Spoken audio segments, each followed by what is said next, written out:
Bueno, buenas noches hermanos, buenas noches los que están conectados ahora, los que por ahí después ven la grabación. Bueno, sabrán que estuvimos recogiendo con Daniel en estos días algunos temas para poder compartir juntos estas 2 semanas de temas libres. Y bueno, se imaginarán, digamos, la respuesta fue bastante plural. Lo que veíamos es la necesidad de ir sobre alguna cuestión esencial, porque en algunos temas se veía la necesidad de volver a trazar algunas verdades firmes y solemnes que van teniendo su influencia en las distintas maneras, digamos, de pensar y sobre todo de poder no solamente vivir nuestra fe, sino también vivir diariamente los criterios con los cuales encaramos no solamente nuestra vida práctica, sino también nuestra vida de santidad, que sobre eso vamos a hablar. Ahora, para eso es necesario mirar de frente el estado de la cuestión. Fue más sencillo el lunes que estábamos presentes y vamos a hacer lo que hicimos físicamente. El lunes lo voy a tratar de graficar, al menos para que nos hagamos una idea. Vamos a imaginarnos tres filas, izquierda, derecha y centro, centro, derecha, izquierda. Y vamos a escuchar bien la consigna. No vamos a poder expresarnos aquí como hicimos el otro día porque la idea era que el gesto, pero bueno, vamos a tratar de mentalmente posicionarnos en alguno de estos lados. Vamos a escuchar bien. No tenemos permitido en este sentido hablar, no nos vamos a mirar, no vamos a hacer caras, solamente vamos a pensar y tratar de posicionarnos y ver en qué grupo nos vamos a ubicar. Estos grupos imaginarios están compuestos por tres clases de personas. Las personas que son santas, las personas que son más o menos santas y las personas que no son santas. Entonces, vamos a comenzar posicionándonos, cada uno de los que estamos acá, cada uno de los que están del otro lado. A ver, vuelvo a decir, te tenés que ubicar en un lugar, según lo que entendés por ser santo, según lo que te parece, según el concepto, la idea que manejas de la santidad. ¿De qué lado estás? ¿Del lado de los santos? ¿Del lado de los más o menos santos? ¿O del lado de los que no son santos todavía? Bueno, el resultado fue muy interesante, porque claro, en realidad nosotros tenemos una definición cultural de alguna forma, que ya está establecida, y también nosotros tenemos una definición religiosa, que es necesario considerar antes de comenzar a ver qué es lo que la palabra de Dios nos dice al respecto. Porque no se puede hablar de la santidad si no se traza bien primero el límite que hay, que a veces parece y se mimetiza mal con lo que sería una doctrina falsa, una doctrina no bíblica, pero que termina siendo uno de los engaños más eficaces de las religiones. Y es hacernos creer que nosotros, hermanos, podemos desmarcarnos, salir del grueso de los menos mortales y poder acceder a la santidad. Es decir, podemos ser personas con una especie, digamos, de bondad sobrenatural, una mega bondad, que podemos alcanzar, sí, por supuesto, gracias a Dios, pero en realidad gracias a nuestro desempeño vital. Hay una religión que, por ejemplo, define la santidad exactamente así. Santitas et perfectio caritatis, es la perfección de la caridad.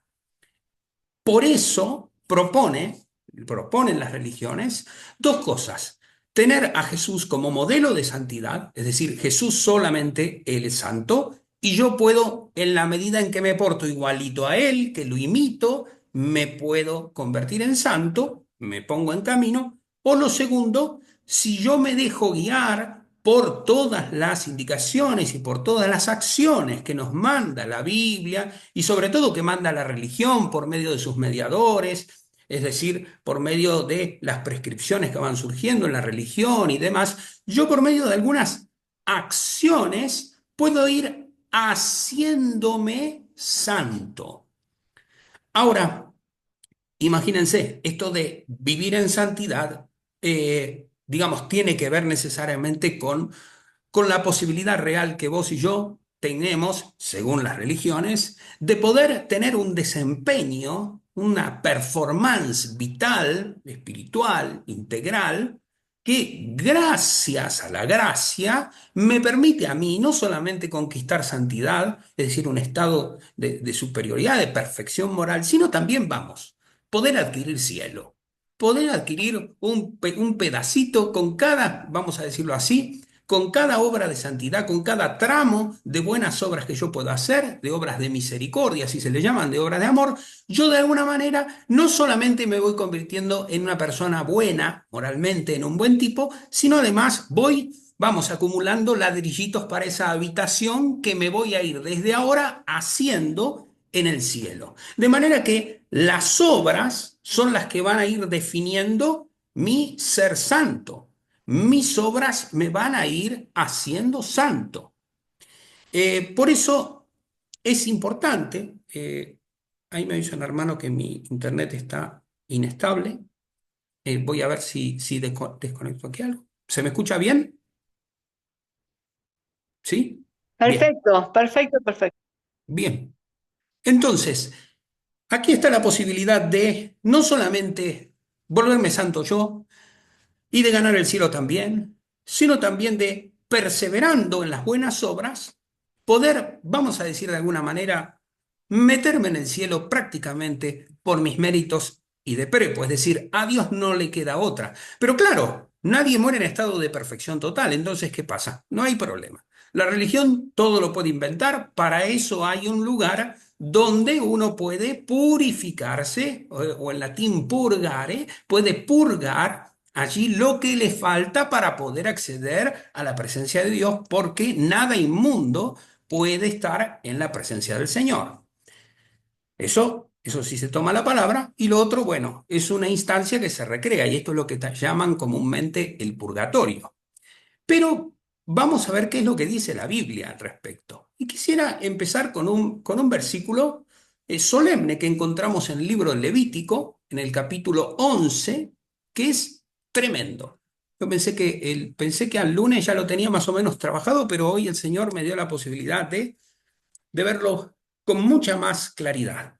¿Qué es lo que dice la palabra? Bueno, este es, a mi parecer, el texto por excelencia que nos habla de esto. Primero, el texto compuesto es el Señor que habla y da sus instrucciones de pureza aquí en un marco ritual, pero que no está desvinculado de la vida. Esto es lo interesante. No es que para un judío, por ejemplo, una cosa era el culto, estar con la gente, y otra cosa era, no, no, para un judío había que mantener un estado de incontaminación. Ahora, fíjense, el versículo 43 de Levítico 11 comienza con una negación que tiene mucha fuerza, por eso allí puse en negrita: no se hagan abominables, intensamente abominables, no se vuelvan demasiado impuros. Uno dirá, bueno, demasiado impuro, ¿cómo que sí? Bueno, ahora veremos en qué consiste esto. Uno ya sabe que viene al mundo en estado de pecado, pero acá el Señor lo primero que dice es, cuidado, no se contaminan, no se profanen con ellos. Entonces ya acá tenemos una primera pista. Y acá tenemos la palabra, porque yo, Jehová, Yahvé, el Señor, el Dios de ustedes, santo. Pero primero tenemos esto porque yo. Ahora vamos a ir ver. Veamos la segunda parte de la oración. Estando separados, estando kadosh, ahí aparece la palabra, estando santos, separados, entonces serán santos, porque yo soy santo. Y acá está, hermanos, el fundamento de cualquier tipo de santidad solemnemente trazado en la palabra de Dios. Si hay alguna razón por la cual yo puedo ser santo, es porque hay un solo santo, que es Dios eternamente santo y el único santo, las tres personas de la Trinidad en sí mismas santo. Ahora, existe una forma de yo, de alguna manera, poder participar solamente porque Dios lo determina y porque Dios lo pide y lo exige a su criatura. Mantenerse no contaminado, sino mantenerse separado.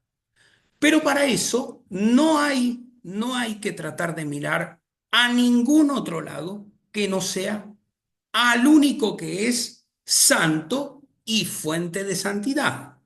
Serán santos porque yo soy santo. De hecho, nosotros decimos que la santidad es el atributo divino de las tres personas, pero que el Señor, y esto es esencial, a partir del sacrificio de Jesucristo, a partir de ese encarnarse, vivir, morir y resucitar por nosotros en nuestro lugar, hizo posible con su muerte suplente que esta santidad que Dios tuviese pudiese ser participada de alguna manera a nosotros.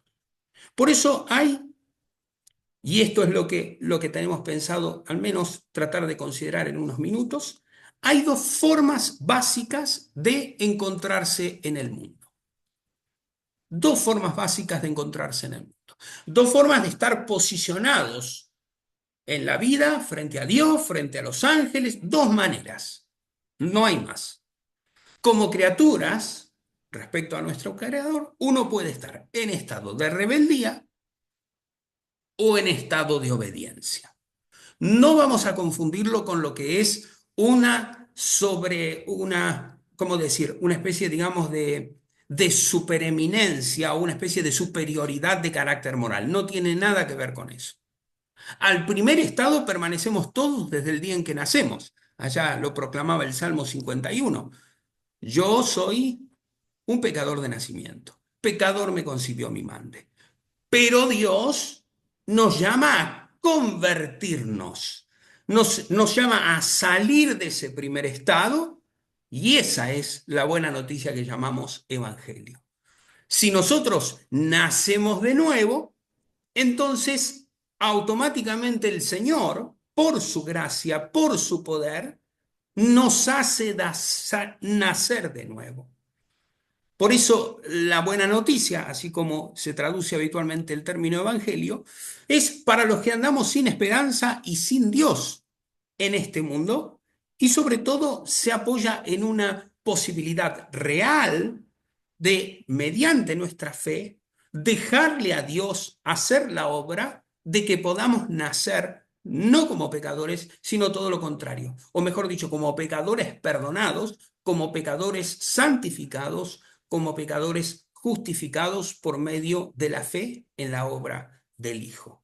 Pero claro, como dice aquí nuestro hermano cuando comenta este pasaje, Mackintosh, no sé si alguno puede leer de los que está allí, así variamos la voz.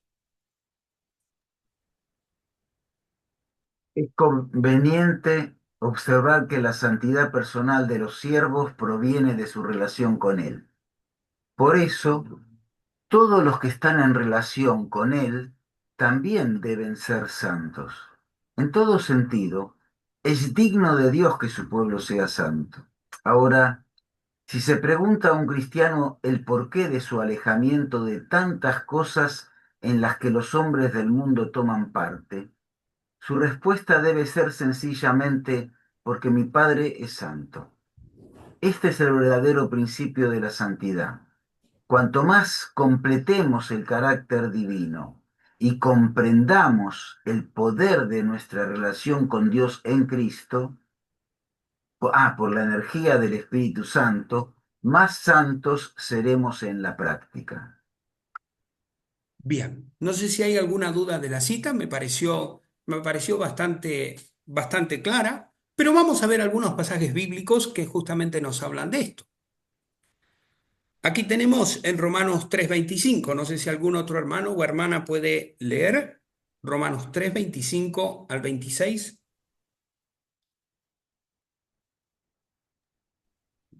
A Cristo Dios puso como propiciación por medio de la fe en su sangre para manifestar su justicia, a causa del haber pasado por alto los pecados que ya han pasado en su paciencia, con miras a manifestar en este tiempo su justicia, para él mismo ser justo y el que justifica al desde la fe de Jesús. Miren, si no ¿Sigo? les, si, ahora enseguida te digo, gracias Juan. Miren, si yo no les digo que estamos hablando de la justificación en este contexto que Pablo está hablando, es decir, de esta obra por medio de la cual no solamente nosotros llamamos que Jesucristo nos sustituye, nos reemplaza, nos suple, o sea, nos suplanta en la cruz y el Padre derrama sobre él el castigo que merecíamos nosotros, sino que además eso no solamente pone en cero nuestra deuda con Dios, para decirlo de alguna manera, sino que además el Señor llena toda nuestra chequera con la santidad de Él. O sea, no solamente está la grandiosidad en la obra de Dios, en que por medio del Hijo nuestros pecados son perdonados, sino que es puesta una santidad y una justicia originaria que nunca podríamos tener, que solamente la podemos tener, vamos a decirlo entre comillas, podemos hacerla nuestra, apropiárnosla por medio de la fe. Ahora, si uno no sabe que aquí Pablo en Romanos 3:26 está hablando de la justificación, es decir, del hecho de ser justos por medio de la fe, suena casi idéntico. Dice, para manifestar Dios en el tiempo su justicia. ¿Cuál es la justicia de Dios? Dios es justo, Dios con el pecado no la va, Dios tiene que castigar el pecado. Esto, hermanos, es importante tenerlo en cuenta. Dios tiene que castigar, no puede hacer la vista gorda al pecado. Y de hecho no la hizo. Por eso en adelante, el universo, el mundo, se parte entre aquellos que quieren ser representados por Jesús y por medio de la fe se abrazan a Él, o aquellos que rechazan a su representante, aquellos que no quieren ser representados en sus pecados. Esas personas van a tener que ser juzgadas ante aquel que Isaías 6 declara el 3 veces santo. Pero si vos y yo queremos, hemos querido, hemos creído en el Señor y hemos creído que Él es santo y no solamente justo, sino también, fíjese, el que justifica. Casi suena, Él es santo y el que santifica. ¿A quién? Al de la fe de Jesús. Pero en griego suena más bonito porque dice al que existe desde la fe de Jesús. Es decir, que lleva una vida nueva, ya no es quien era, porque a partir de ahora tiene otro origen. En Cristo ha nacido. O sea, ha nacido, no vino, como decíamos en el Salmo, no fue concebido como en una especie de líquido amniótico en pecado. No, no, no. Al haber nacido de nuevo, en la justicia de Cristo fue amasado. En la santidad del Señor fue de alguna manera acunado. Y eso es lo que quiere hacer Dios en adelante con aquellos que Él ha separado, con aquellos que ha justificado. Por eso la obra, la tarea de Dios, no termina cuando creemos, empieza solamente cuando creemos. Pero sí cuando creemos, ya definitivamente nuestra posición ante Dios, ante los ángeles, ante los hombres, ya no es la misma. Hemos nacido de nuevo, es decir, un nuevo ser Dios ha puesto en nosotros por medio de la gracia. Somos participantes indignos, sin méritos, nada podemos hacer, pero Dios lo puede hacer porque Él es santo y el que justifica. Lo dice Pablo. Hay una Biblia moderna, la otra vez hablaba con su traductor, una Biblia muy importante, porque se le ocurrió traducir en todas las veces que Pablo, en las distintas cartas, por ejemplo, uno lee las cartas y está lleno de santos. Uno después aquí, si uno se dice, bueno, yo no soy ningún santo, hasta en el lenguaje común lo tenemos, pero en la Biblia sí. Ha traducido, ha hecho una opción de traducción el comité y cada vez que ha visto la palabra hagios, que significa a de no, gios viene de ges, tierra, es decir, el que está separado de las cosas terrenales, separado, digamos, de las cosas del mundo, en su sentido, digamos, negativo, aquel que es santo ha sido traducido como creyente.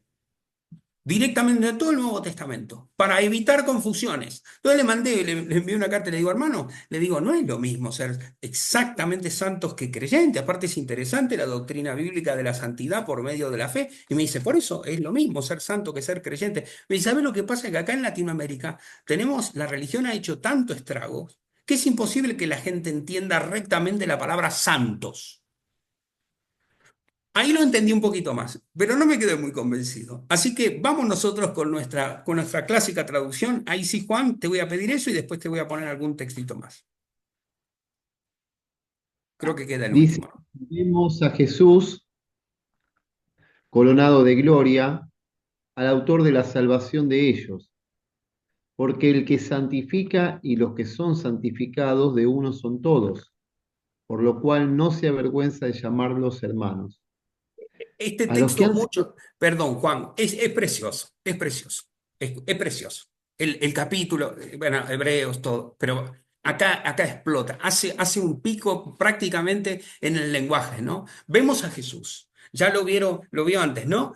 Fue puesto, estuvo un tiempo por debajo de los ángeles, estuvo allí, digamos, en este fenómeno de hacerse hombre, se anonadó a sí mismo, se despojó de la gloria, de la gloria de su santidad, se despojó no de su santidad, por supuesto, ni de sus atributos, pero de todo ese brillo y esa especie de gloria resplandeciente y obnubilante. Se hizo hombre y Jesús, coronado de gloria, siendo el autor de la salvación de nosotros, hermanos, no se avergüenza de llamarnos como Jesús, el Hijo de Dios. ¿Cómo no se avergüenza de llamarnos hermanos? Y va más allá del autor de Hebreos. Dios en su palabra va más allá de lo que a nosotros se nos puede ocurrir. Porque el que santifica, Dios, y los que somos santificados por aquel que santifica, de uno proceden todos. ¿De qué uno proceden todos? Del Hijo. Todos procedemos en santidad por la santidad del Hijo. Por eso, santos. No es que nos creemos superiores en absoluto, todo es gracia. Por eso, cuando Pablo tiene que enunciar en la carta a los Efesios esta solemne afirmación que es por gracia, mediante fe, dice, ¿para qué? ¿Para qué? Claro, para que nadie se gloríe, para que nadie sea grande delante de Dios y diga porque yo, que no, lo dice, lo leíamos recién en Levítico 11:44, porque yo. No porque vos nada, yo. Vos sos si sos en mí. Y ahora lo dice más clarito a los Corintios. Por favor, Juan. a los que han sido santificados por Cristo Jesús, llamados santos, con todos los que en cualquier parte invocan el nombre de nuestro Señor Jesucristo, Señor de ellos y nuestro. Bien, le voy a pedir a Dani ahora, que es ligero. La pregunta es, ¿cuál es el fundamento de nuestro ser santos? Algo ya lo adelantamos, pero vamos a terminar de clarificar. Por favor, Dani. Para bendecir a una persona, Dios comienza por ponerla aparte para sí mismo, con el fin de que ella no esté más asociada al mal. La santificación de las personas posee dos significados diferentes que conviene aclarar. La santificación, primeramente, se relaciona con el acto por el cual Dios pone aparte para sí mismo, y de una vez y para siempre, a un creyente en el momento de su conversión. Es un hecho de naturaleza absoluta. Cada creyente es así separado por Dios. Esta, o sea, es la santificación posicional, de posición, va. Lo digo de memoria y ya Está estoy bien. pensando. Gracias, Ah, Dani. Pero sin embargo, esta santidad de posición, como decíamos, es el comienzo. Vamos a ver qué dice la palabra sin ningún tipo de contradicción. Dice, ustedes como hijos obedientes, como hijos que escuchan, obedecer y escuchar, saben que se dice de la misma manera, en griego y en hebreo, como hijos que escuchan, es decir, que obedecen, no se conformen. Es interesante esto, porque uno dirá, bueno, yo no me tengo que conformar, acuérdense de aquella solemne afirmación de Romanos 12, ¿no? Casi no sale solo, no se conformen a este mundo, le saldría uno, ¿no? Ya lo sé uno. Pero acá dice no. No se conformen a ustedes. Fíjense, o sea, porque todavía el hombre viejo está allí. Vamos despojándonos del hombre viejo. Es toda una tarea de toda la vida. Es una tarea, para decirlo de alguna manera, de coparticipación con el Espíritu Santo y que tenemos hasta el último momento en el cual expiremos. Ahora, la salvación es de Jehová. Es una obra protagónica del Señor. Pero la santificación, es decir, cómo esta santidad se va a ir desplegando, creciendo, brillando y magnificiendo y siendo cada vez más esplendente, más brillosa, más bonita a los ojos de los demás, cómo se va a ir manifestando. Vamos, es algo que en el tiempo se va a ir dando. ¿Cómo? Bueno, es fácil. Volvemos a lo otro. A mayor yo de Dios, a mayor Dios, menor yo. Por eso el que quiera ser mi discípulo lo que tiene que hacer es decirle no a su yo y sí al yo de Dios, sumarse a sus planes, plegarse a Dios. Es curiosa la definición de pecado de Martín Lutero. Decía, replegatus in se peccatus est. Es replegarse sobre sí mismo. Plegarse sobre sí mismo. Cuando yo me miro a mí y cuando yo no lo miro a Dios, cuando yo no miro no solamente a que me santificó, sino a que es fuente de mi santidad, entonces puedo caer en cualquier cosa. Empiezo a escucharme a mí, las demandas de mis deseos, de mi carne, empiezo a escuchar al mundo, las voces que me llaman y me reclaman, que me quieren atraer y llevar para sí, y también escuchar al diablo.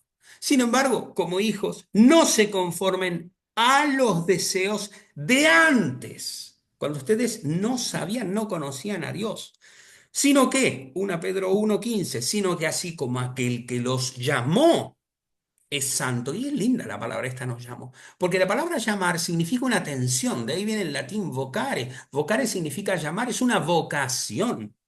O sea, no es solamente que en un momento te llamó y ya. No, no, no. Te está llamando hacia sí. Te está llamando todo el tiempo a que vayas a su fuente. Así tú, también ustedes sean hechos santos y fíjense en toda su manera de vivir. Porque está escrito, serán santos, en un simple indicativo, van a ser santos, pero porque yo. No van a ser santos porque se hagan buenas obras, porque sean buenas personas, no, van a ser santos porque yo.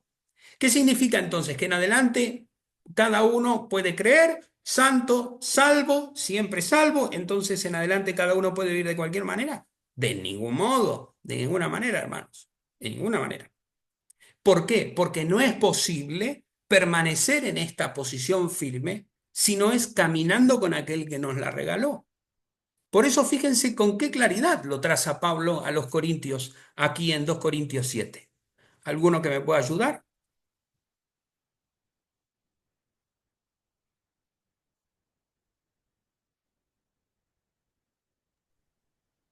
Por eso, amados, teniendo estas promesas, limpiémonos de toda inmundicia de la carne y del espíritu, perfeccionando la santidad por el temor de Dios. El otro también, Por favor. deben perseguir una paz con todos y la santificación, sin la cual nadie verá al Señor. Bien, voy a leer algunos versículos más. Amados, ahí me tapará. Amados míos, Filipenses 2, ya lo conocemos, como siempre han escuchado o obedecido. No solamente cuando estoy presente, sino mucho más ahora que estoy ausente. Ocúpense en su salvación con temor y temblor. Dice, ¿cómo en la salvación? Pero si yo ya soy salvo. Está hablando de la salvación práctica, de la santificación, que nos debe exigir temor y temblor. Fíjense esta expresión que se repite varias veces con decir un cuidado, pero muy minucioso, hermano. No descuiden esto. Filipenses 2:13, porque Dios es, y esto es lo hermoso, el que en ustedes sobra querer y hacer, desear y hacer. Ni siquiera, hermanos, nosotros, cuando vayamos frutando, dando fruto de santidad por la gracia, ni siquiera nosotros vamos a tener en eso ningún mérito. Es precioso la metáfora de las coronas, ¿verdad? Para aquellas personas que ya hemos sido rescatadas por Dios, ¿no? Porque en realidad Dios va de alguna manera, yo me lo imagino así, esculpiendo en nuestros corazones con su gracia, dilatándonos y va haciendo una especie de corazón corona con el cual vamos a poder, cuando nosotros estemos en el tribunal del Señor, de Cristo, vamos a poder entregarle esa corona que se va a materializar y se la vamos a poder dar y rendirle homenaje por la obra que Él ha hecho en nosotros, no por una obra nuestra. Por eso a Timoteo le aclara y le pide, tu hijo, fortalécete con la gracia, la que está en Cristo Jesús. Entonces Pablo sería, volver a la placa anterior, entonces Pablo sería ahí en Filipenses, Sí, sería ocúpense en su salvación, sería ocúpense en su santificación, el tiempo exactamente, en el presente de la aspecto, salvación, ¿no? exacto, en el Ah, aspecto práctico de lo que se llama la salvación que tiene como esta doble dimensión. Claro, porque está hablando a creyentes, a personas que ya ha llamado santos. Entonces, digamos, hay que entenderla bien en su contexto. Mantuve la palabra porque sé que las tenemos en nuestras Biblias y quise, a propósito de esto, poder tener alguna oportunidad de explicarla. Pero tenemos más textos explícitos, fíjense, para ver que la exigencia no abandona. La exigencia apostólica sigue estando y es necesario que siga estando en nuestras iglesias. Esta es la voluntad de Dios. Pocas veces aparece esta expresión solemne, ¿eh? La voluntad de Dios es esta, su santificación. Especialmente los tesalonicenses tenían un problema con la inmoralidad sexual y a ellos también les manda directamente separarse de cualquier tipo de inmoralidad sexual. Que cada uno, dice en el verso 4, que cada uno de ustedes sepa adquirir el propio vaso, que es uno, el propio recipiente, que es uno, con santificación y con honor. Ven que habla de adquirir, pero a su vez no solamente es algo que uno puede alcanzar, lo alcanza por gracia. Y en realidad lo que alcanza es gracia para poder seguir alcanzando, como diría Pablo en Filipenses, aquel que en realidad me alcanzó primero, es decir, a Cristo Jesús. Versículo 7, porque Dios no nos ha llamado a impureza. ¿A qué nos ha llamado? A santificación. Última cita, tengo más, pero solamente esta, así podemos ir terminando. 2 Tesalonicenses 2:13, pero nosotros siempre tenemos que dar gracias a Dios por ustedes, hermanos amados por el Señor. Hermanos amados por el Señor, ¿se dan cuenta?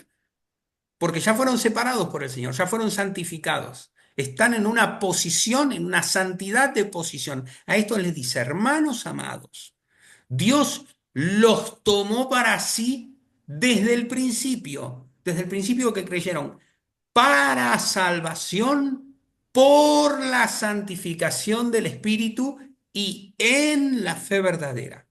Es precioso este texto. Pero bueno, algunas conclusiones para más o menos ir redondeando y ver si por ahí alguna, con estas afirmaciones puede surgir alguna pregunta. Espero que no, pero, o sea, espero que no sea el medio. Pero bueno, algunas cosas que me parece deben quedar claras. Sobre todo en el caso mío, creo que todos saben que vengo del mundo religioso, por tanto, durante muchos años he enseñado décadas lo contrario a lo que vamos a encontrar aquí, o mejor dicho, por haberlo enseñado puedo, y por ver ahora cuál es la verdad bíblica, puedo compartir esto. La santidad no se relaciona, hermanos, con ser buenas personas. No se relaciona con ser buenas personas. Habrán escuchado cuánto venimos diciendo. Se relaciona con el santo y el que santifica, con el justo y el que justifica, con el que es de la fe en Cristo Jesús, por gracia, mediante fe. Por eso, yo no me referí nunca a una perfección moral, ni siquiera, hermanos, a una perfección religiosa. Importante esto. No se trata de que yo vaya a todos los cultos, que cumple con todos los ritos y al final termine, porque vamos, religión no solamente hay por allí, por el Vaticano, también religión tenemos un montón en el universo evangélico. Y estamos propensos por naturaleza. Los ritos nos vienen mejor a veces que vivir una vida en comunión plena con Dios. Porque la santidad no es un estado al que podamos alcanzar por las propias fuerzas, pero sí es un estado al que podemos alcanzar cuando estamos en plena dependencia con el Señor.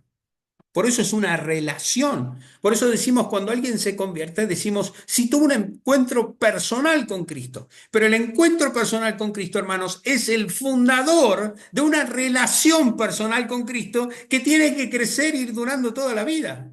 ¿Se entiende? O sea, es el principio de una relación.